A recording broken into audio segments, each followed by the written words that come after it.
Hello, I am Sister Donna Liette, a sister of the precious blood.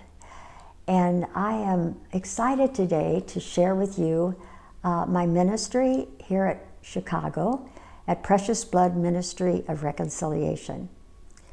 And here at Precious Blood, our philosophy that we live out of is one of restorative justice. And it's such a gift that has been given us from the indigenous peoples. And so we try to practice that in our work.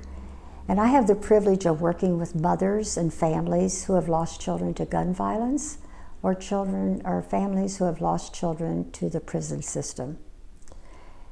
And it's always an honor to work and to accompany these women and families in a circle of peace.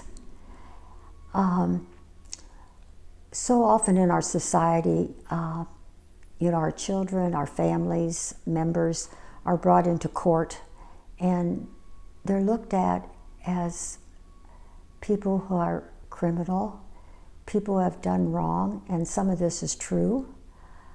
But they search for how we can find the guilt, how we can punish them, and for how long. But we at Precious Blood like to look at, how can we look at the harm, but how can we repair that harm and build a community that's beloved and cares for one another? And so that's what we basically do, is gather persons who have been harmed, people who have harmed them, and a community of people who are in support and non-judgmental, to help them to look at, yes, to be accountable for the wrong that was done and the harm that was done, but also to look at what are the root causes? Why was this harm done? And how can we begin to repair that relationship? And how can we come to accountability, to reconciliation, and to a sense of peace, so that people feel that even though they've caused harm, that they still belong to this community, that they can be supported by this community because they do take accountability for the harm that they've caused, and they do show the sorrow and the remorse that has been caused to the community. And this never happens in the court system. It's always addressed mostly to the person who's caused the harm and how we can punish them, and the victim is often has no voice. And so we live out of that philosophy of addressing the wrong so that we can have a community that can live at peace and be a beloved community.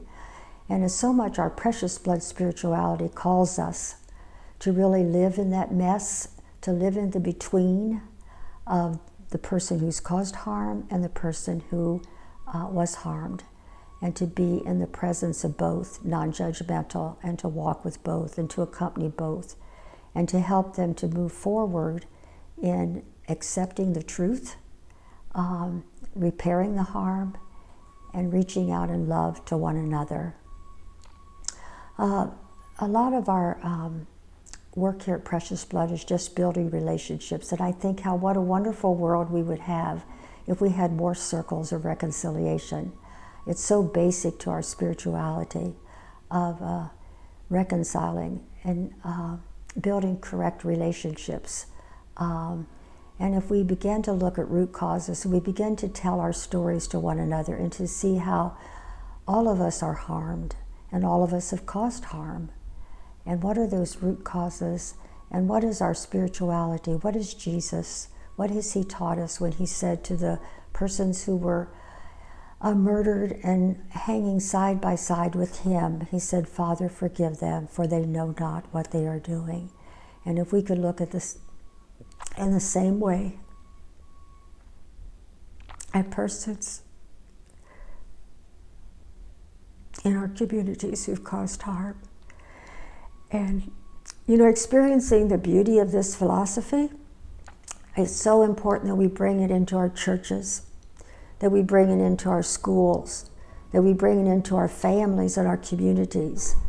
One of our mothers who has experienced restorative justice, reconciliation, and our spirituality, who has known harm, who has known a son dying in the prison,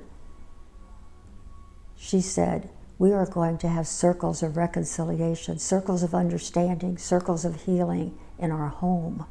And that's what they are still continuing to do as a family.